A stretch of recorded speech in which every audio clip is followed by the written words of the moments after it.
She had just come home from a 12-hour shift at the hospital. Still wearing her scrubs, tired but proud, she walked into her apartment and dropped her keys on the counter. She didn't know someone was already waiting for her inside. Her phone buzzed. A new text from her ex-fiancé. She sighed and turned toward the kitchen, only to come face to face with him. "Why won't you answer my calls, Janelle?" That's when she froze. The look in his eyes wasn't familiar anymore. It was cold, empty, dangerous. "I told you it's over, Darius. Please leave." He didn't speak. Instead, he reached inside his coat and pulled out a gun. Neighbors later told police they heard a scream, then a single shot. When the police arrived, they found 27-year-old Janelle Carter, bright, ambitious, newly promoted trauma nurse, dead on her kitchen floor. And Darius? Gone. But the most disturbing part wasn't how she died. It was what police found in his car days later, dozens of printed photos of her, laughing, shopping, sleeping. He'd been following her. Even after the engagement ended, he never really let go. And what they uncovered next proved that this wasn't just a breakup gone wrong. It was a long, slow descent into obsession, masked as love. Like, comment, and subscribe if you believe no one deserves to die for walking away from a broken relationship. Now let's go back to the beginning, before the blood, before the silence. Janelle Carter had always been the strong one. She came from a tight-knit family in Jacksonville, Florida. Her mother, a retired schoolteacher. Her father, a postal worker. She had 2 younger siblings who looked up to her like a second mom. Janelle wasn't rich, but she was determined. She worked 2 jobs through nursing school, graduating with honors. She dreamed of one day opening a free health clinic for underserved communities. People who knew her said she had healing hands. Not just for patients, but for broken people too. That's what made her love story with Darius feel so perfect at first. They met at a community basketball game. He was tall, charming, the kind of man who knew how to make people laugh. A personal trainer. Smooth talker. Handsome. He pulled her in fast. Within 6 months, they were living together. At 9 months, he proposed. But somewhere between the yes and the planning, things started to crack. He grew possessive, overprotective, then jealous. She couldn't go to work without a location check. He once showed up at her hospital just to surprise her. Another time, he accused her of flirting with a coworker because she smiled in a group photo on Facebook. At first, she brushed it off as insecurity. Maybe he just needed reassurance. But over time, it got worse. The first real red flag came during her birthday dinner. They were at a nice seafood restaurant. Her family and friends had come to celebrate. Everyone was laughing, enjoying themselves, until Janelle's college friend, Marcus, walked in to say hello. Darius stood up and said, "We don't need uninvited guests." Janelle tried to calm him down, but he grabbed her wrist under the table so hard she had bruises the next morning. That was the first time her mother pulled her aside and said, "Baby, are you sure about this man?" She wasn't sure anymore. Over the next few weeks, Darius started picking fights over small things. He didn't like how she dressed for work. He didn't like her working night shifts. He didn't like that she had male patients. He began reading her texts, logging into her email, asking her who every single contact was. Then one day, he said something that stopped her heart. "If I can't have you, Janelle, no one else will." She tried to laugh it off. But deep down, she knew it wasn't a joke. She called off the engagement 2 weeks later, packed a small bag, left the ring on the kitchen table, moved in with her cousin temporarily, blocked Darius on all platforms. For a while, things were quiet. She changed her number, transferred to a new hospital in a different county, told very few people where she was staying. But Darius wasn't done. At first, it was just silence. Then came the flowers. Dozens of them. Sent to her hospital. No name, just cards that said things like, "Still yours. I'm not giving up." Then the pictures started. She found one slipped under her windshield wiper, A photo of her jogging at 6 a.m. taken from behind a tree. Another time, a photo of her at the grocery store, looking at tomatoes. Then one of her asleep on her couch. The window had been open. She filed a police report, but there wasn't enough to arrest him. No physical contact. No violence. Just fear. Still, Janelle tried to move on. She started seeing someone new. Quietly. A nurse tech named Evan who worked the same shift. He made her laugh again. Made her feel safe. But when she posted a photo of the two of them at a jazz night, just a soft hug, nothing dramatic, everything changed. That same night, someone slashed her tires. Her windows were broken. Her mailbox was torn off the post. She knew exactly who it was. The police knew too. But Darius had an alibi. 3 days later, he texted her from a new number. "I saw your little date. You really think you can just forget about me?" That was the final straw. Janelle filed for a restraining order, hired a security camera company, told her job, told her family, told Evan. She even considered moving out of Florida. But the process takes time. Paperwork, court dates, and in the space between almost safe and finally protected, Darius made his move. That morning started like any other. She wore her pink scrubs, packed her lunch, kissed her little cousin on the forehead before leaving. She had no idea that Darius had been hiding in her closet since the night before. He broke in through the back door, waited, hours, quiet, until she returned, and then he stepped out, gun in hand. Neighbors reported hearing her scream, "Darius, don't!" Then a single gunshot. When police arrived, he was already gone. But something was off. Because her apartment wasn't just messy. It had been ransacked. And hidden behind a picture frame in her bedroom, they found something Darius wasn't supposed to know about. A sealed envelope. Inside was a positive pregnancy test, and a letter addressed to Evan. It read, "I'm scared but excited. Please don't leave. I think we're going to be okay." The discovery of the pregnancy test shifted the entire case. What the detectives originally believed was a simple case of fatal obsession now had a new layer, motive. Because if Darius somehow knew that Janelle was pregnant, and worse, that it wasn't his child, then this wasn't just a crime of heartbreak. It was a crime of control. The letter found with the test was brief but deeply emotional. In it, Janelle wrote to Evan, "I don't want to rush or pressure you, but I had to tell you. I found out 2 days ago. I'm keeping it. I think this baby is my second chance at peace." She never got the chance to hand him that letter. But when investigators asked Evan if he knew she was pregnant, he said no. "I thought she was stressed.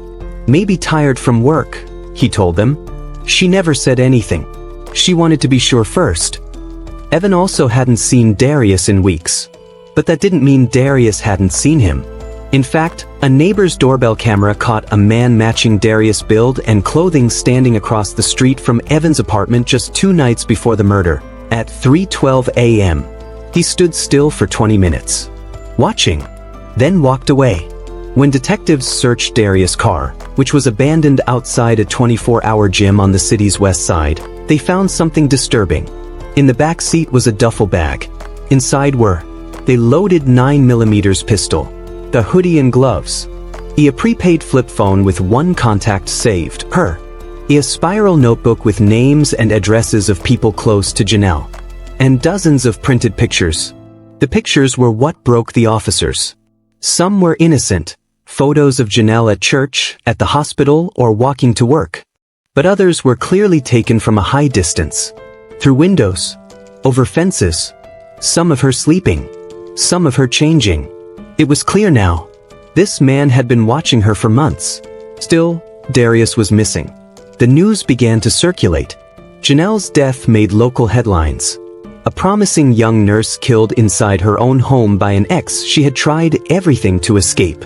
Social media exploded. People posted old photos with her, shared prayers for her family. But behind the scenes, the case was unraveling even faster than the public knew. Because Darius hadn't just been watching Janelle. He had also been trying to turn people against her. Detectives discovered several anonymous emails sent to Janelle's job, accusing her of stealing medication, They were all traced back to the same IP address, Darius' old apartment.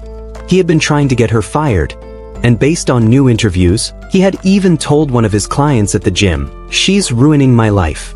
I'll end hers if I have to." Meanwhile, Janelle's family was shattered.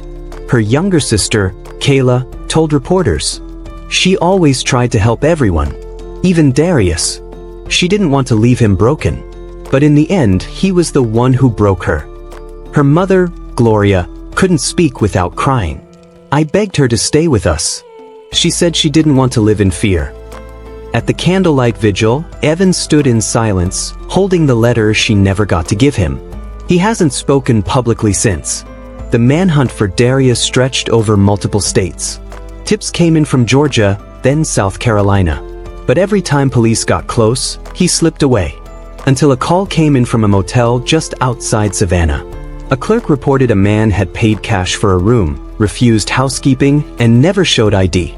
When police entered the room, they found it empty. But the sheets were still warm. And on the mirror, someone had written in red lipstick, "She chose wrong." No fingerprints. No witnesses. Only dread. Detectives now feared that Darius wasn't done. Janelle was gone, but the letter had named Evan. And Darius knew that. Police warned him to relocate temporarily. He agreed and cut off social media. But the stress was clear. He was now living with constant security and fear. But then came the twist. While scanning traffic cameras from the days after the murder, police spotted a familiar car, Darius' car, heading south on I-95. But the driver wasn't alone. There was a woman in the passenger seat. After enhancing the video and tracing the plate's movements, they discovered she wasn't just anyone. She was Tasha Bell, one of Darius' ex-girlfriends from high school, someone who had also filed a restraining order against him years earlier. She had recently gone missing. No one had seen her in over a week. The theory shifted again. Was Darius holding her hostage? Or was she helping him run? When they searched her apartment, they found no signs of forced entry. But her neighbors did say they heard her arguing with someone loudly 2 nights before she disappeared. One witness even claimed he heard her shout, "You said you'd changed." That same night, she left in a rush. With Darius, police now issued a statewide BOLO, be on lookout, for both Darius and Tasha. The case was no longer about a single murder. Now, it was a question of whether another woman was in danger or in on it. And as days passed with no sightings, fear continued to grow. Then, one morning, a jogger in rural Georgia stumbled upon an old shack off the trail. It looked abandoned, but inside, they found evidence of life. 2 sleeping bags, empty food wrappers, and something else. A wall covered in taped-up photos of Janelle. Dozens of them. And right in the middle, one new picture. A photo of Evan, with red marker over his face. The wall of photos felt like something out of a horror movie. Detectives stood in stunned silence as they examined the images taped to the peeling wooden walls of the shack. Most were of Janelle, smiling, walking, sitting on park benches, sometimes looking over her shoulder as if she felt someone watching. But it was the photo of Evan with a red X drawn through his face that made everyone's blood run cold. This wasn't random. This was personal. This was a target. And Darius was far from finished. It became clear that what they were dealing with was not just a grieving ex-fiancé spiraling out of control, but a man who had planned this, step by step, with the patience of someone who believed he had nothing left to lose. The shack, though hidden deep in the woods, was only 30 minutes from the last known sighting of Darius' car. Detectives set up perimeter patrols and began canvassing the area for any signs of movement. That night, officers found a trail of fresh footprints leading into the woods. The search team moved fast. Dogs were deployed. But by the time they reached a nearby clearing, the trail had gone cold. All they found was a burnt-out fire pit. And a piece of paper. Charred but legible. It was a handwritten letter. From Darius. To Janelle. "I waited. I gave you chances. I was going to forgive you. But you turned me into a joke. You made me look weak. You made me invisible. So I made sure no one else would see you again." The FBI now joined the case. Darius was officially classified as armed and extremely dangerous, and Tasha Bell was upgraded from a missing person to a possible accomplice. But Janelle's family wasn't focused on the manhunt. They were planning a funeral.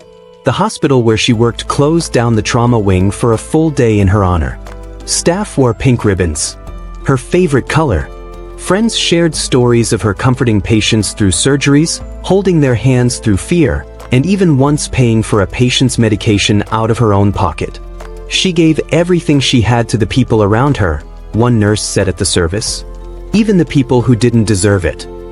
Meanwhile, Evan was relocated again, this time out of state. But he was tormented by guilt. He kept replaying everything. The night she showed him the jazz club flyer. The time she brushed off a text and said, "Don't worry, he can't hurt me." The unopened letter. He still had it. Folded. Untouched. But he couldn't bring himself to read it. "I feel like I failed her," he told police. "She wanted peace. I brought her more chaos."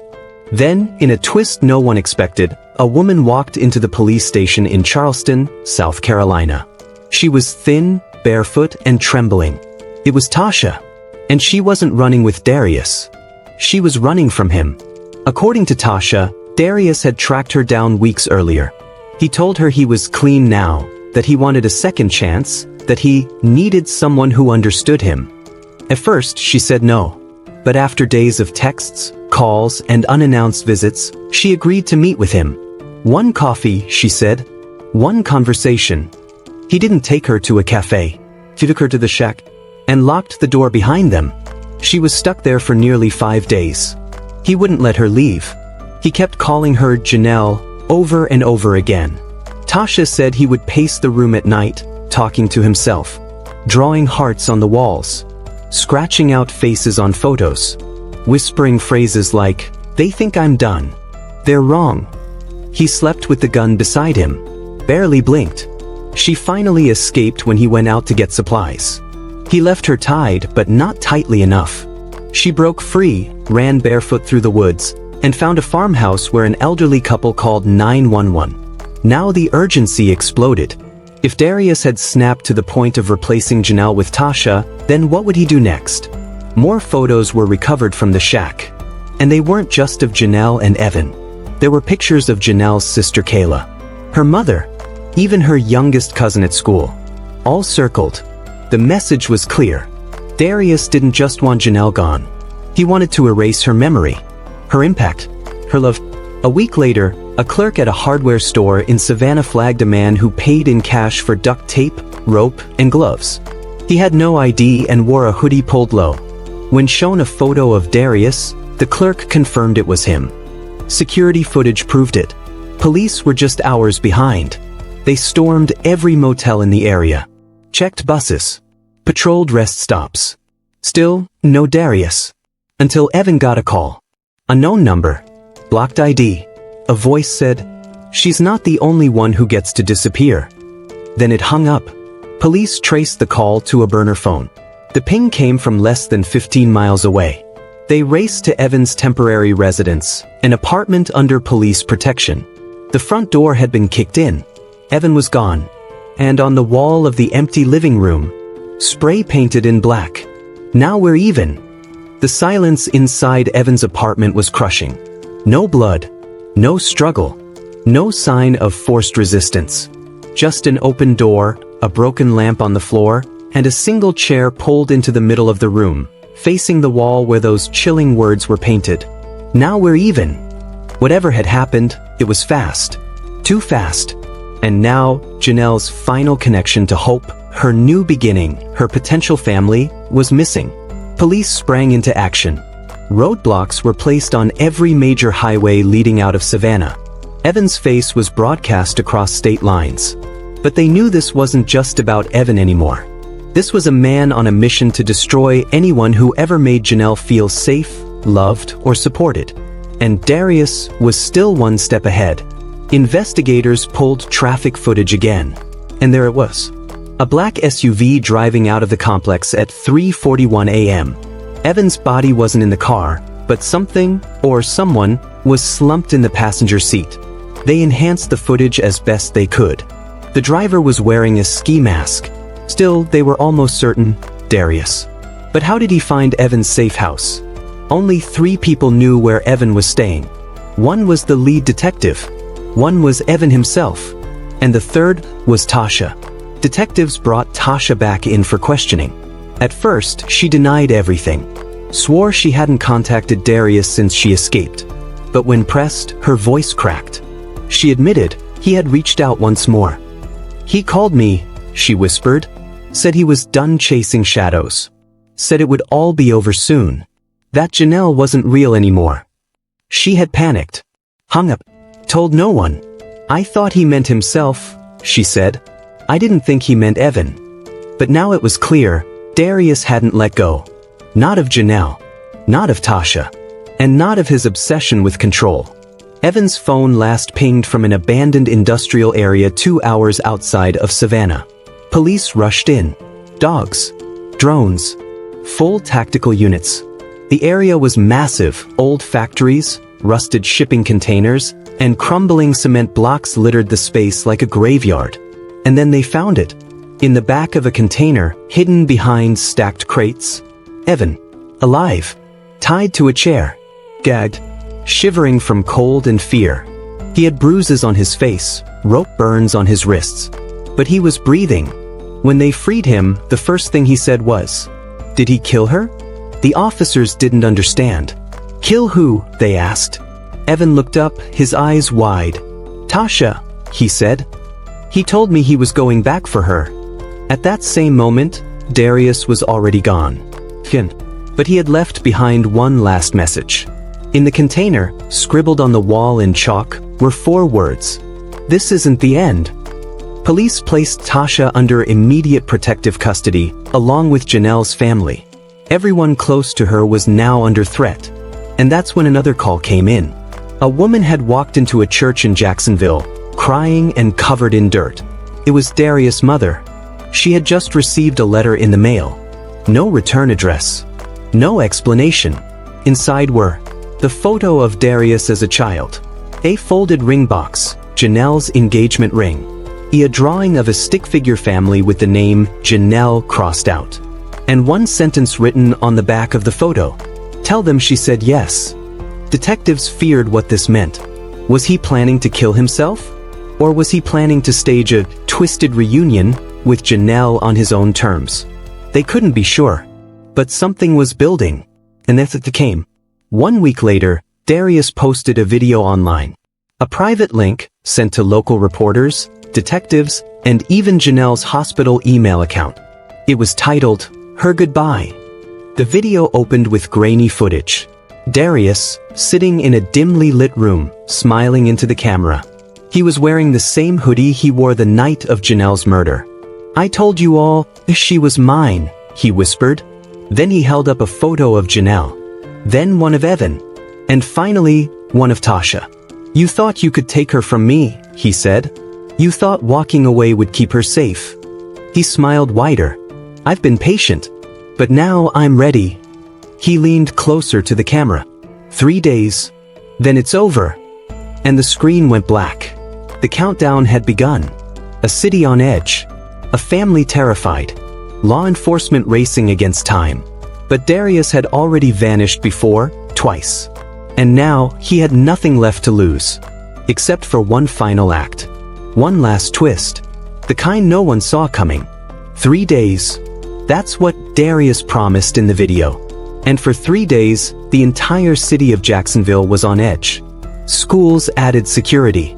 Local hospitals, including the one where Janelle used to work, went into modified lockdown. Churches prayed. Families panicked. Officers took shifts sleeping in their squad cars outside the homes of Janelle's loved ones. But as the final day approached, something changed. The fear turned into frustration. People started asking, "Where is he?" Was it just a bluff? Another manipulation? A final game of fear? But then, on the 3rd night, just after 9 p.m., police dispatch received a chilling call from a young woman in Tallahassee. She had just come home from work when she noticed a man standing in her backyard, near the trees. He wasn't doing anything. He was just watching. She asked who he was. He didn't answer. Then he turned and disappeared into the woods. She said he looked like the man she saw on the news. She was right. That sighting broke open the grid. Police and FBI agents zeroed in on Tallahassee and the surrounding areas. Dogs were deployed, roadblocks set, and around 4:37 a.m., a K-9 unit hit on a scent in the swamp near a closed-down highway motel. Inside an abandoned trailer, they found food wrappers, rope, a flashlight, and a map. It was hand-drawn, sloppy, but at the top corner, in thick red marker, were the words, "The End." And circled? A park. One that sat across the street from the elementary school where Janelle's cousin now attended. SWAT, local officers, and FBI agents rushed in. The park was already empty. No children. No staff. Just swings swaying in the wind. And sitting on the bench, as if waiting for someone, was Darius. He didn't run. He didn't fight. He simply stood up, raised his hands, and said, "You're late." When they cuffed him, he didn't blink. When they read his rights, he didn't speak. But in his pocket, they found something unexpected. Not a weapon. Not a phone. A folded envelope. It was addressed to Janelle's unborn child. In the letter, he wrote, "I don't know your name. I don't even know if you were real. But you were the last piece of her I didn't own. So I did what I had to do." He signed it, "Your father." That changed everything. Because Darius had always claimed he wasn't the father. But now, this letter suggested otherwise. Had Janelle lied? Or was this another manipulation? Police couldn't say. But one thing was now certain. Darius had always seen her as his property. Not a partner. Not a person. A possession. And when he couldn't control her anymore, he made sure no one else could have what he lost. Not Evan. Not her baby. Not her legacy. Darius was charged with first-degree murder, attempted murder, kidnapping, criminal stalking, breaking and entering, and obstruction of justice. His bail was denied. He showed no remorse during his trial, even smirked when Evan testified. The jury deliberated for less than 3 hours. Guilty on all counts. Life in prison without the possibility of parole. But the story didn't end there. 3 weeks after the sentencing, Tasha received a letter in the mail. No stamp. No return address. Inside was a single item, a small, velvet ring box. She opened it. Inside was her own class ring from high school, one she hadn't seen in nearly a decade. And a note. "Thought you forgot about me. I never forgot you." It was postmarked the day before Darius's arrest. He had planned this long before the final act. Janelle's mother started a foundation in her daughter's name, the Janelle Carter Peace Project. It provides safe housing and therapy for women trying to escape abusive relationships. Kayla now speaks at high schools about the dangers of quiet abuse, about how love is not supposed to feel like fear. And Evan? He finally read the letter Janelle had written. He didn't tell anyone what it said, but he visits her grave every Sunday and leaves pink flowers. Dear viewer, what did you take from Janelle's story? Was it a tale of jealousy, obsession, control? Or was it a warning about what happens when red flags are ignored and darkness wears the face of love? Comment your thoughts below. Like if you believe Janelle deserved better. And subscribe for more stories that speak the truths too many are afraid to say. Because some tragedies don't come from strangers. They come from the people who once said, "I'll love you forever."